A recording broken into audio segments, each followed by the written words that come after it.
o teu Espírito venha crescer sobre a minha vida.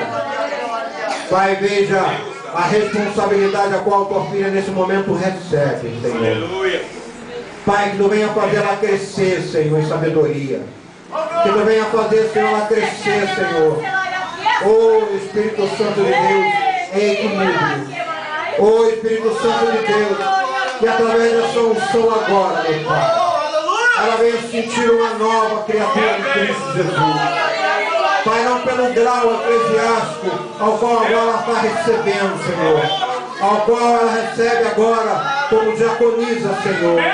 Oh, Espírito Santo, mas que a partir de agora ela venha ser, Senhor, a mais humilde da tua filha, a mais humilde da tua serva nesse lugar.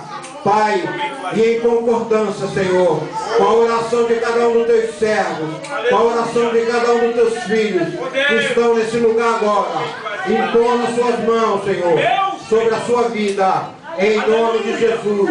Nós, em nome do Senhor Jesus, nós te agradecemos. E a mim, Senhor, o grau que foi dado como pastor dessa igreja, eu consagro agora, Senhor, para a honra e para a glória do teu santo nome, a irmã Teresa, Senhor, a obreira Teresa, como diaconisa, e ela ao se levantar, Senhor, que a graça e a misericórdia de Deus venham sobre a sua vida, a partir de hoje e para todos sempre. Aleluia. Que o Senhor te abençoe e te guarde.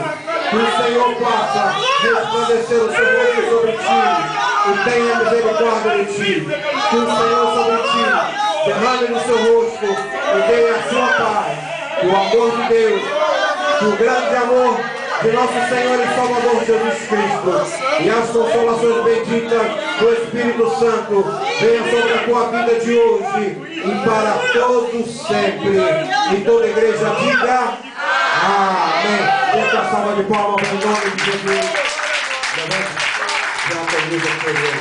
Em nome de Jesus.